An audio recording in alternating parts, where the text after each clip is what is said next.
Thank you so much for joining early in the morning, different time zones. This is all great. This is the beauty of being virtual. And Kelly is from my team. Glad you're here. So excited that you could join. And really excited, David. I think we have a lot of dots already to build upon. What would you say that you want to make sure folks walk away from today's particular session out of the three that we have coming up?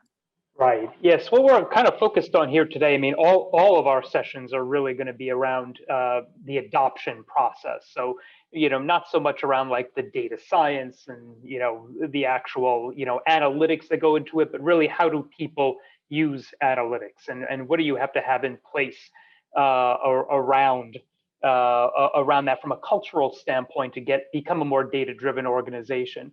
And what I'm hoping everybody really walks away with here today are common ways in which you can overcome like a lot of internal resistance. A lot of people will say, oh, I can't do that, we can't do that, they can't do that, whatever it happens to be. And how do you, how do you really overcome those things? Because that's the first step towards really getting people on board with this process to change your culture so that you can be data driven in the end.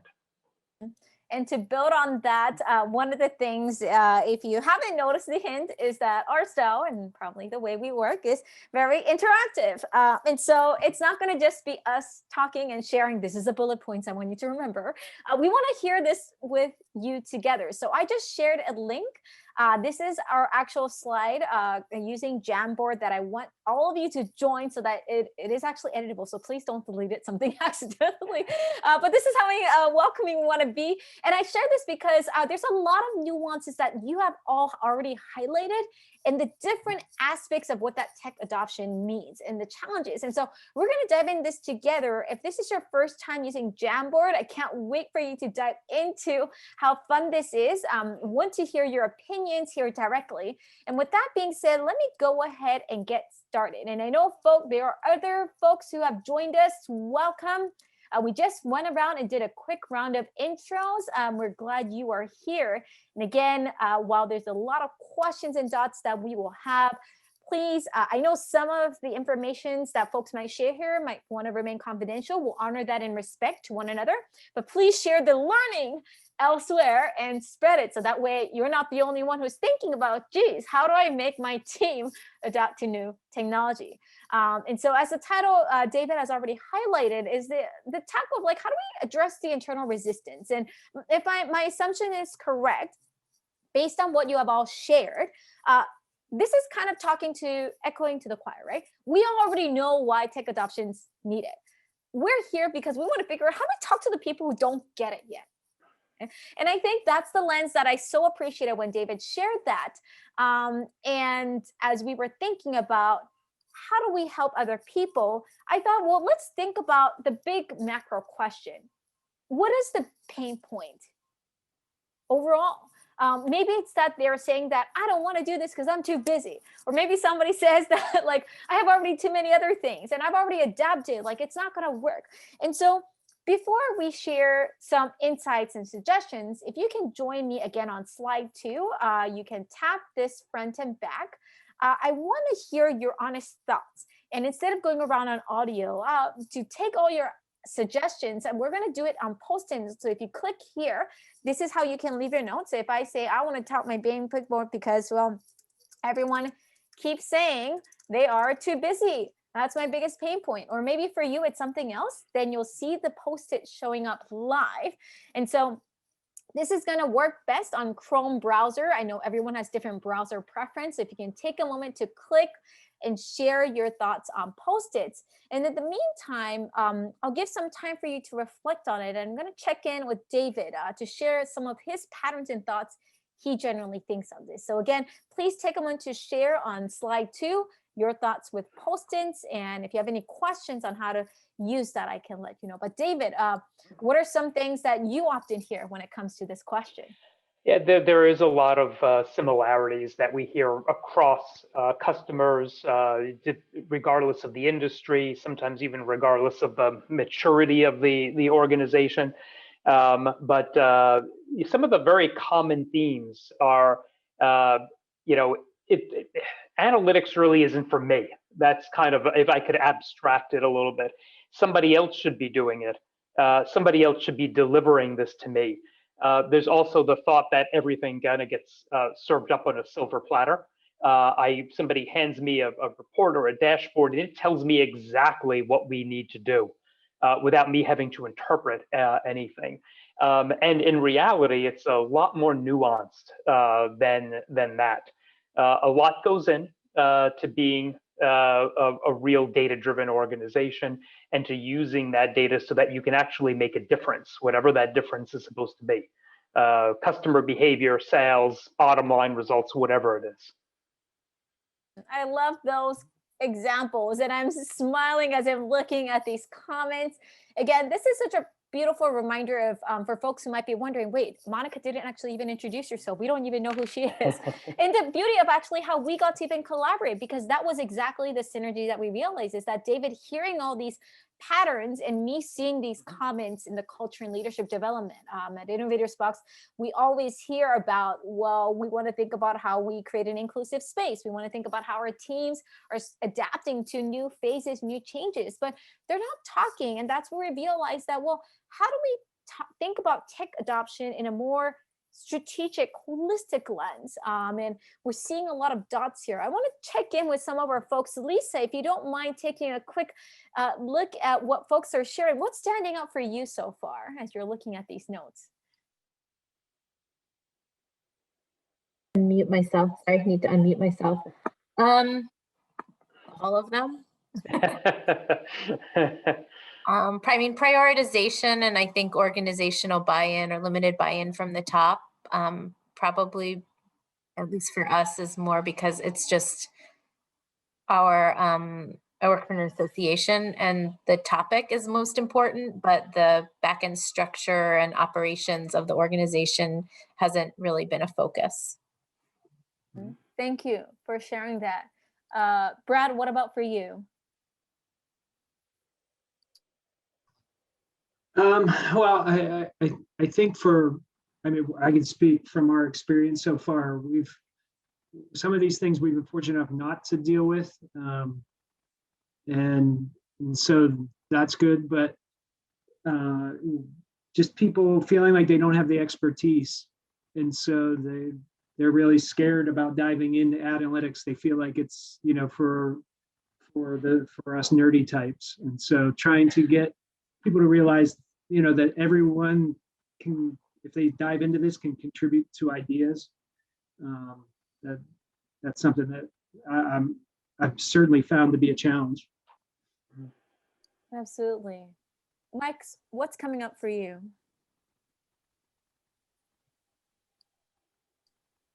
I think you might need it. Too many screens and I was muted.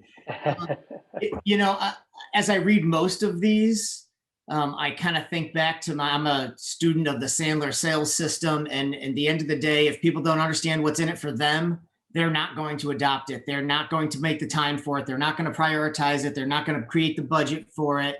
They're not going to buy in. I'm just reading all these as I go around.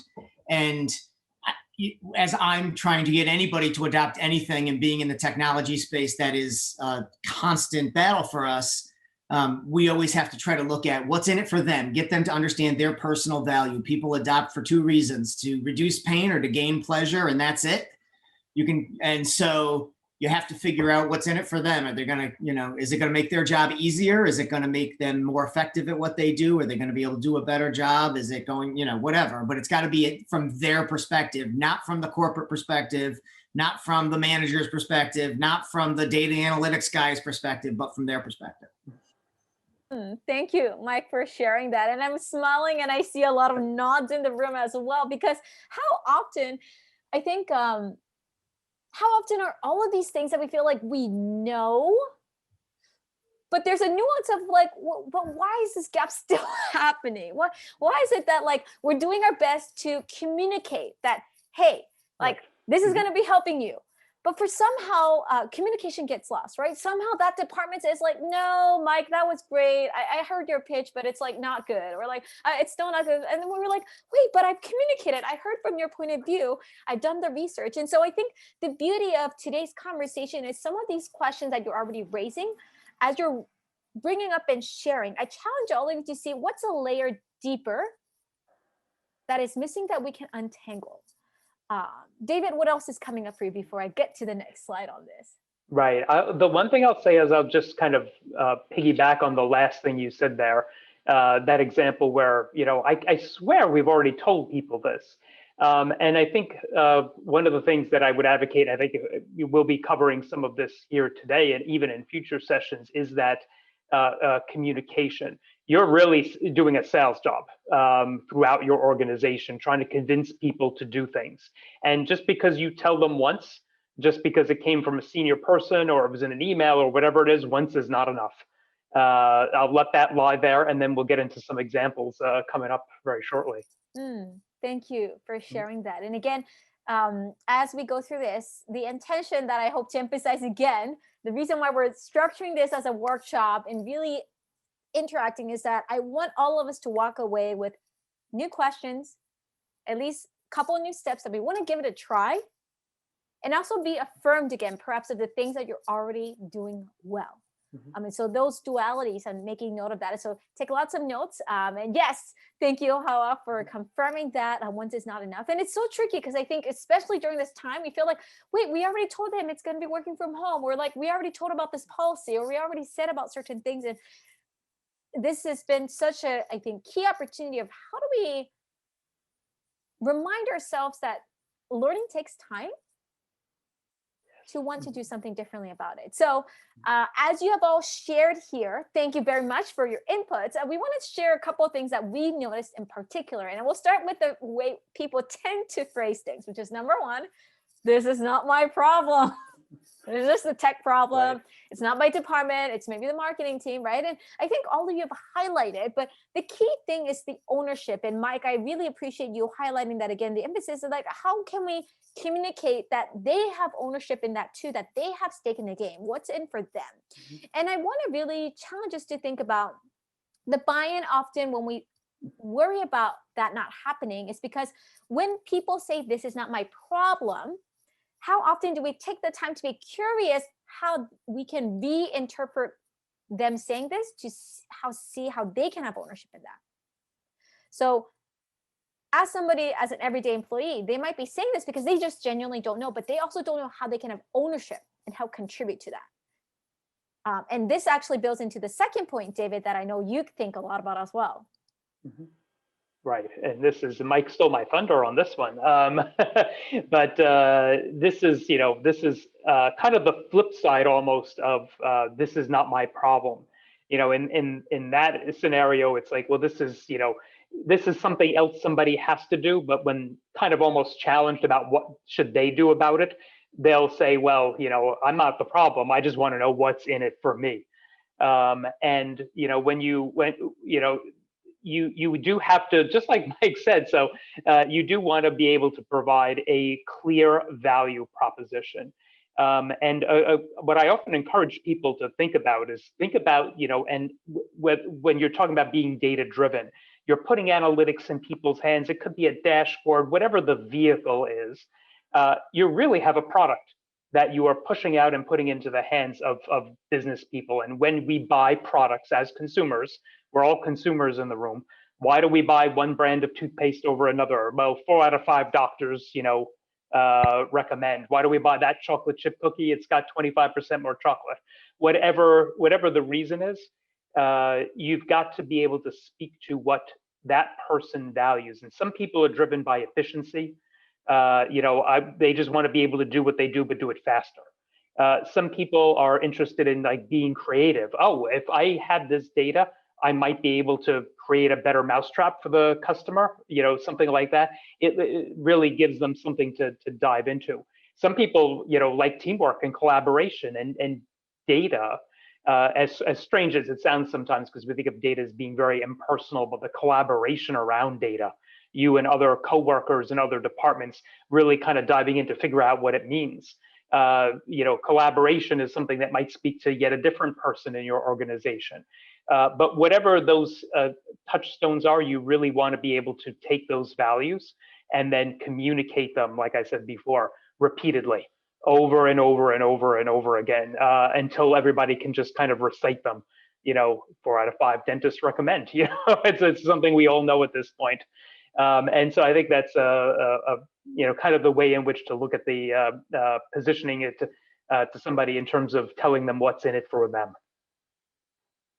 And then this hence builds on to the third thing you probably hear a lot, which is like, okay, I get it. That sounds helpful, but you know what? I actually got my stuff. I've been doing this for years. I know everything that I need to know about my customers, my audience, my whoever the stakeholder is, internal, external. I think I'm good. I don't need a new system. I already got my system that works, right? That's probably an expression that you hear a lot too. And we're again sharing these expressions because one hint that I hope you're catching on is how do we take an empathy lens when these moments happen? This is what they might be saying, but what they're probably expressing in that process is that they feel confident in their expertise to perhaps forget that experts have a blind spot of being blinded by expertise. And so whenever I hear the cue of like, oh, you know what, Monica, we're good because we already figured out everything, I'm like, warning sign, because if you are indeed an expert, as all of you probably know, there's probably a lot of things we need to actually even go back and ask more, because the moment we assume we have figured out, there's always something nuanced and something different. And so every a moment when somebody shares that, I kind of challenge them and build on that opportunity to say, actually, because you know everything about it, wouldn't you want to know more? Like, this is not going to be satisfying enough. Like, you want to probably know more. You want to think about how they are changing. I mean, especially with COVID, this is a perfect time. The way we think and make decisions are changing so much faster. Like, because you care so much, like, this is just a great opportunity to build and learn more. And that value proposition, I think, becomes even more powerful than when I just simply say, oh, but you got to do this because you don't know your customer. David, anything else you want to add to it? Yeah, I think that's, you hit on one thing and kind of tying it back to the bullet before in terms of what's in it for them, that expert may be driven by the fact that, if they can learn something new, it just makes them even more of an expert. And that expert may value being the expert. And then the other thing that I would just say about this, and I learned this from, somebody years and years ago, talking about like organizational adoption very broadly. If you've got that expert that says, well, I already know everything, this isn't going to help me. That person is kind of implicitly like a skeptic. This is not for them. If you can, through the value proposition, win them over, that person that was previously a skeptic will turn into your biggest advocate and help you be an evangelist throughout the entire organization.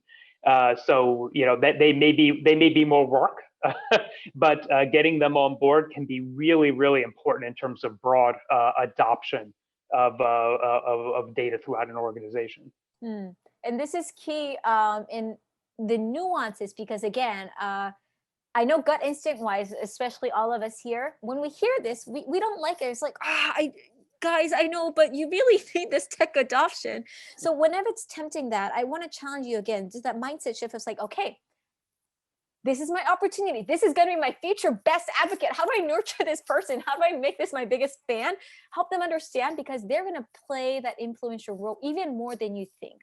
And again, that reframing is so powerful. And of course, leads to our number 4 category that we hear a lot, especially nowadays, of saying like, okay, that's all great. I will be your biggest fan, but I'm just a little too busy. David, your thoughts on this? And who isn't too busy these days? I mean, I think we've all said this at one point or another. But sometimes this can be very daunting, because you're talking about, well, we're going to be data driven, therefore, that will require time I don't have, and that can be a very tough one, a very challenging one to kind of address. But the fact is, it will require some sort of time for people to adopt this new mentality.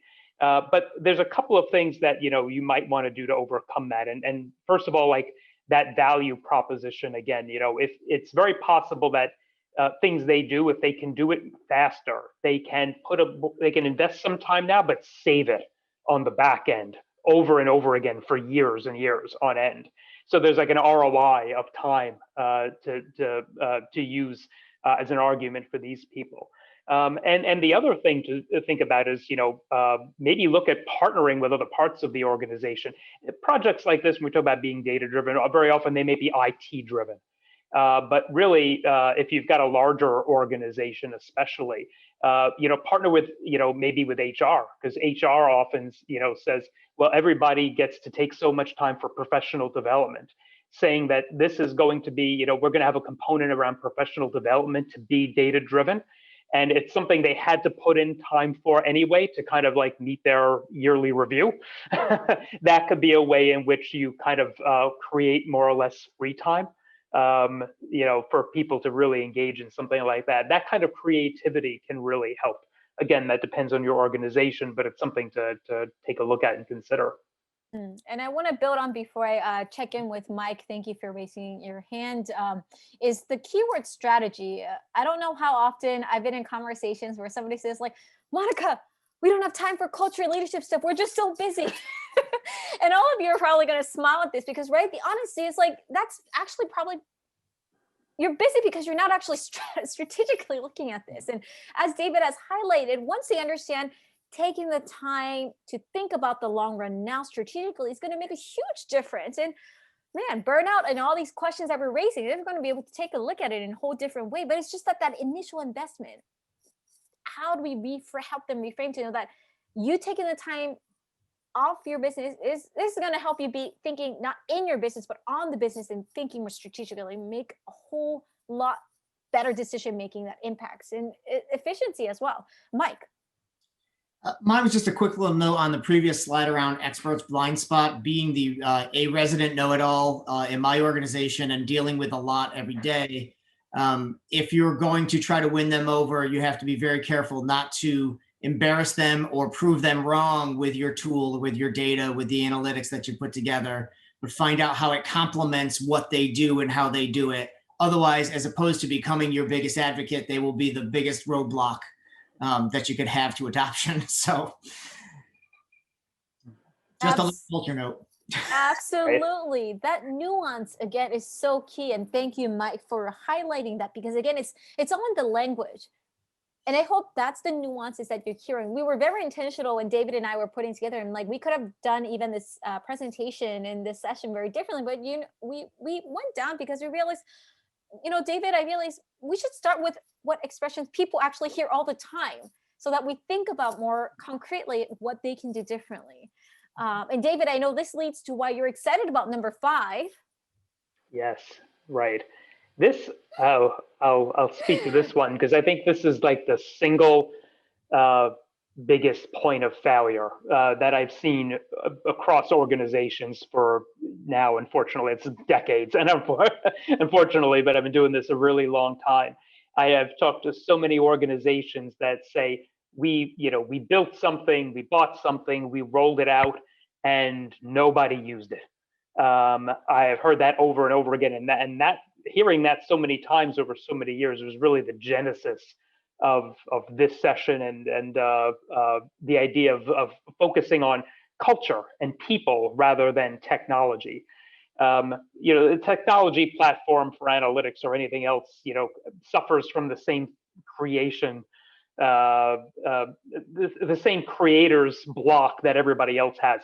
We create something, a piece of art, we write a book, a story, whatever, and we think it's great, but somebody else reads that book and goes, this is terrible. The internet is littered with, self-published authors that have no sales on Amazon. And the technology platform can be like that as well. You think it's really good, and it's just the fact that you're going to put it out there will mean users will flock to it and change what they've been doing for years because of it. But it's not that good, to be honest. So you really have to kind of holistically look at everything else that we've talked about on these past slides, and think about why somebody would use it. How do you communicate to them? How do you help them overcome their obstacles to use it? You got to put yourself in the user's shoes when you are rolling this out, because just because you built it doesn't mean people are going to even log into it. So that's my personal soapbox that I'll get off of right now. So absolutely. And I feel this is a reminder again, we've hammered communication, and I think which is the reason why in our second workshop we'll be speaking a little bit more on the nuances. Again, how do you talk about communication enough, but not to the annoying degree that people start getting annoyed. We're like, oh, this Monica person emailed me on this again. Like, I'm going to delete that email. Like, right. That's the nuances, right? It's like, how do I say it frequently enough, but not annoyingly enough? Like, we'll talk a little bit more on that in the next session. But for now, I hope that, again, if any of these are pain points that you felt like, oh, it really bothered me, is it just me? I hope that this conversation reminds you that, no, it's not just you. This is a very normal, unfortunately, common challenges that happen, but challenges that we have solutions for. And so to build on this, I want to take a moment to check in with everyone. How is everyone doing? Any questions, thoughts, comments? And we'd love to make sure we do some breakout sessions. Anyone who want to share some additional thoughts, what's standing out for you and what is resonating with you?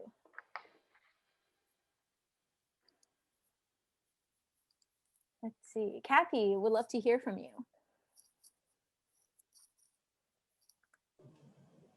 Well, I have to come off mute for you to do that. So I guess these are all really good points. I guess what I am going to have to do, I think what's resonating with me is the repetition piece. So, I mean, it's just so easy to say one time and now I've proved my case and, you know, how come we don't get it? But you see nods and you think you got, you know, they got it and you're sold, and then they forget as soon as they walk out the room or, you know, whatever. So, so that's, I think, a really important takeaway. I appreciate that. Anyone else? And as I share, if you want to take a moment to feel free to share in the Jamboard as well. Emilio, curious to hear your thoughts. What's coming up for you? I mean, those 5 points really resonate with my professional experiences. I really like number 2, thinking about what's in it for people. You know, what's the appeal of analytics.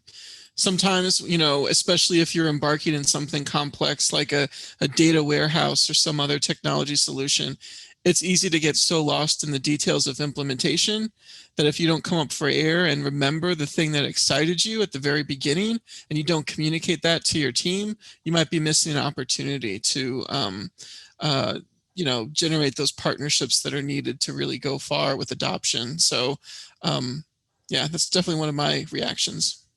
Thank you. Thank you for sharing that. James, what about for you? For me, it was that last slide. They will come when we build it.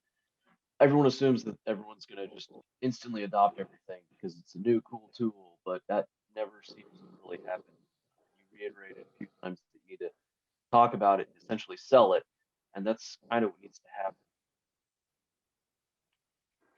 Thank you for sharing that. And I'm going to have to +1 on David's comment that he shared in the chat. When people say about, you know, at least 7 times that Mike mentioned, David says at least 16 to 23. And Right. this is really humbling because I think often when we set that number, then the first rejection doesn't feel as bad. I'm like, oh, you know what? I knew that was going to happen anyway. Actually, if they adopt the first time, it's like wicked cool. I'm like, wait, what? You don't want me to come back 15 times? You're good to go? Okay, I'll go to the next person. And so I think that expectation alignment is so, so powerful. And so again, to build on all of this, David, before we jump into breakout session, anything else that you want to highlight? Mm-hmm. You know, I think we've highlighted quite a bit here. The repetition, my 16 or 23 number is a marketing term I heard at one point. Somebody who was in marketing told me that.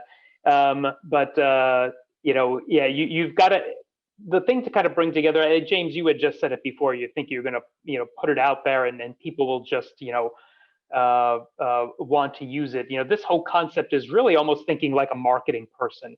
And a lot of the projects, the types of projects we're talking about are IT driven. And let's face it, IT people are terrible marketers. That's why they're not marketing, and the marketing people aren't in IT. You know, it's very much a different, you know, skill set. So you might want to think about, you know, if this is an IT-led project, who do you partner with internally or externally to help you really get that message across, that value proposition to your organization? So yeah, unless you've got somebody in the organization that, you know, has come out of marketing, sales or marketing, you may be lacking the right skills you need to make that happen. So there's kind of a thought there. And so to build on this, I'm sure there's a lot of questions and thoughts as we share some additional insights. We're going to jump into breakout rooms to dive a little bit deeper. David will be in one room, I'll be in the other. Oh, bye, Lisa. Thank you so much for joining us. Glad you could be here. Reach out to us if there's any other questions. I will. Sorry about this. This got scheduled over something I already had, but hope to join you guys next time on the next one. Please. Okay. Thank you, everybody. Yeah, so I'm curious to continue to build on our conversation. What's coming up? Any other questions, thoughts? The two biggest things that have stuck out for me, and this is based on my previous experience, were probably 4 and 5, around that I don't have time to learn something new and they will come when we build it. And I mentioned this in the chat box that I really think there's an important piece at an organizational level around incentivizing people. So in addition to the value proposition, also creating the space for that all to become true, as opposed to just saying, oh yeah, well, eventually it will allow you to be more efficient or more creative or more collaborative in some time that you figure out on your own, in addition to your 40+ hours a week, right? Versus saying, actually, this is such a priority that we are going to put XYZ in place so that you have the time to do this and to focus on it because it's that important to us as a team.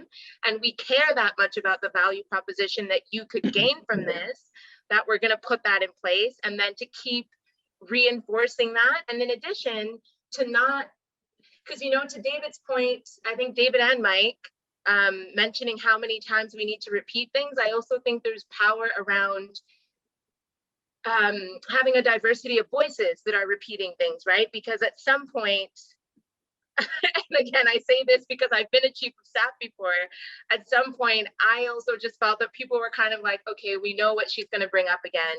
I know that if she books a one-on-one with me, this thing is probably going to come up, right? So I think there's really an important piece around at that leadership level that, sure, a director might, like an executive director might say it at the same time where information does cascade. If the people that she directly supervises are not supportive of that message, and again, it's the whole cycle of value proposition, right? Because even a director needs to feel and understand why this is relevant to him or her, so that they will then tell their team, guys, I think this is great. And, you know, even within niches of organizations, within departments or units, maybe they create their own creative ways of saying, well, let's find time as a unit to figure out how to do this, right? It doesn't necessarily have to be cut and paste for every single person in the organization. Well, this raises a really excellent point, Hawa, to kind of build on that, which we're building upon that many of you are probably going through. I know, again, at the very beginning, when you all introed, you shared about where you are in your stage of tech adoption, what are the questions that you're raising. And I'm pretty sure that there's different types of communication. I mean, one of the things to build on your point about, in addition to diversifying the source, is that, can we be honest, like now we're bombarded by too many channels. Like sometimes I need to be reminding myself, like, when am I actually choosing to engage even with my staff versus via text, phone, Zoom, email, or Slack or whatever. We don't use Slack internally, but like Slack or all these different mediums. So even now on social media, if I see a post and say like, hey, let's use this marketing campaign, I might actually send it directly to them. And so that communication of where they hear and how they hear becomes very, very intentional and important. So I'm curious, James, I saw you on mute. Is there anything else that you want to build on or share as well? Yeah, I feel like the last two that I butchered the name. I feel like the last two are definitely two big points, but another one that is harder to pinpoint is the second one, which is what's in it for me. And I feel like it's kind of ironic that we've got all this data and we're able to put it to graphs and whatnot. And people don't really get to use it, but what's in it for you is the bottom line. We're able to literally save dollars on the bottom line, then that's going to be what's in it for you. If you're a manager and you want to save time or hours, then that's going to save money. You have more money to spend on your budget internally. I mean, the results there are tenfold, but it's just how do we get to that information? Absolutely. Emilio, what about for you? What's coming up for you? Yeah, it's just a great conversation. I really think I'm thinking more about the topic that came up in the group discussion and in this one about having champions among your team and making sure that they come from a lot of different places within your organization. So it's not just one message coming from one source. I think that really goes a long way to helping with adoption. Kathy, what about for you? You know, I'm really intrigued by this idea of empathy, partly because I always forget about it, but also coming at it as, okay, you have this, I don't know, a blind spot. And I know that I know better than you because I know what you could get from it. But I guess leading through questions and gaining adoption by not a brick over the head, kind of leading people to the conclusion themselves, I think is really super important and also sometimes hard for me to remember anyway. It is hard. And I think especially during this time, we're being reminded that empathy is an intentional act, which is the reason why when we put together this, like we could have gone many ways, but we realized, you know what? This is actually what's hard, these 5 statements, how we respond and navigate that. And so thank you all for sharing your insights. We'll come back as a bigger group and just dive into this, but I hope this is being a mindful time for all of us. So Hoa, how about for you? Let's see with the few seconds we have. Oh. So with that, I believe we are all coming back together. The time flies by faster than we think, but I hope at least few minutes of intimacy in the smaller room permitted some in-depth conversations. I know we had a lot of interesting things. David, what stood out in your room? Yeah. If you want to volunteer somebody else, you can do that too. Oh, I could inflict the inflict that on somebody else. Why don't I just give a highlight, a recap, and then those that actually said these things can jump on if they want to. But we discussed like how do you actually do this communication with people other than just sending emails. So the kind of the broad themes were make it very interactive. Make it a variety, so it's not just you're not doing the same interactive session every month or whatever it is, and sometimes tailoring things to different audiences, which kind of goes to the what's in it for them kind of thing. And the other thing was like a reward system for people that engage, or people that come up with good ideas, or people that volunteer especially heavily. So it's not just stuck in the bottom of somebody's email box. Those are the broad things. Anybody in our group want to provide any additional commentary on top of that? Or I will call out a name. So.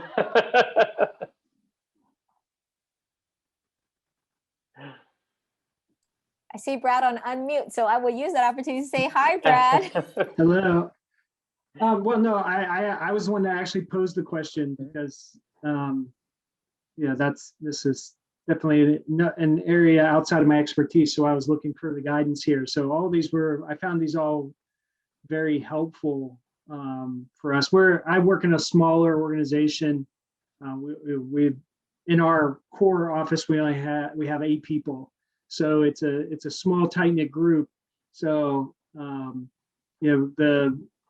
that human touch thing is really important to us when we're all together, of course. And so being able to do that, but the setting up, there was Tom brought up setting up one-on-ones. Mm-hmm. I think that was a really useful idea, just because in this remote setting we can easily do that. Just have these little one-on-one sessions, do a screen share, and that kind of thing. So I felt like that was a really helpful thing that I could probably implement right away. Just carve out a couple minutes, and plus we're always looking to find excuses to talk to people who we haven't seen for a little bit. So that was really a good idea to me. Thank you for sharing that. I'm going to actually volunteer Hawa in our group. We started with a lot of great insights thinking about some lens and how we think about that communication thread too. Hawa, would you be able to build on that? And I know Kathy had a great insight building on too. Sure. Thanks, Monica. So basically, to echo a little bit of what David and the other group mentioned, we were talking about the importance of diversifying the communication channels, the communication sender, and the communication timing when some of these large scale campaigns are being rolled out, because to the point of repetition being necessary, Monica brought in the point that we are also getting fatigued by the variety of ways that people can access us, right? So putting intention around those dimensions can go a long way in making sure that people hear the message often enough and hear it at a time and a space and from a person that perhaps has influence and at a time when they're receptive as well. So that'll be my 2 cents on our group conversation. Kathy, I love your point that you built on after that too. Mm-hmm. Yeah, it's because I have such a weakness.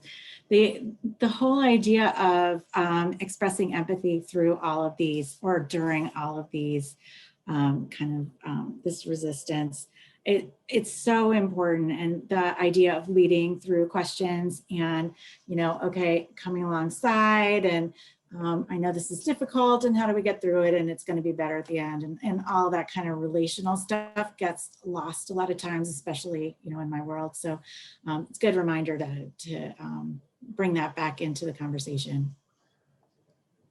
Thank you, Kathy, for sharing that. And again, for folks, as you are all here, one of the things that I hope you are being reminded is that this is not just a nice talk and therapy time of like, I feel good. I'm not alone. Like, we'll be remiss. The title was Workshop Intentional. I hope one of the things you're walking away is one or at least one or more things that you will try differently. So to hold you accountable, can I give you? Oh, if you want to mute on the sound echo, can I give you all 30 seconds or so? Write down your accountability action steps. So again, we're sharing the PDF. If you have trouble downloading it, just let us know. We can send it to you, but give yourself at least a few seconds. I want you to actually write down, these are 1 or 2 things I'm going to try doing differently to hold myself accountable. So I want to give yourself a challenge on that, and I'll play some music. Don't leave yet. We still have a few more things to cover in the next few minutes. So take a moment to reflect. Because again, I know we're guilty of jumping in all of these meetings in and out. So this is your actual time I'm going to build in. Think. So write down your action steps.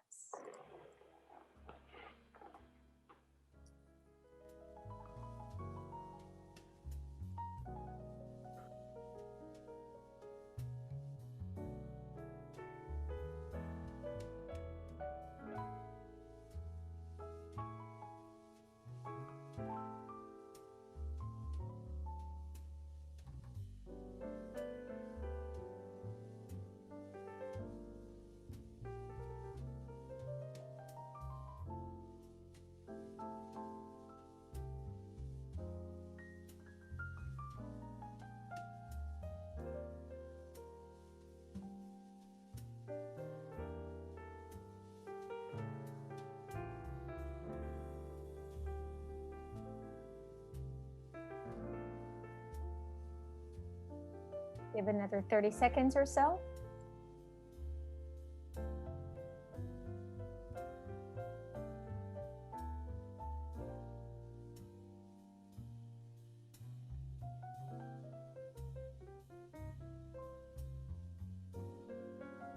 Did everyone get a chance to write something? Yes? Okay, perfect.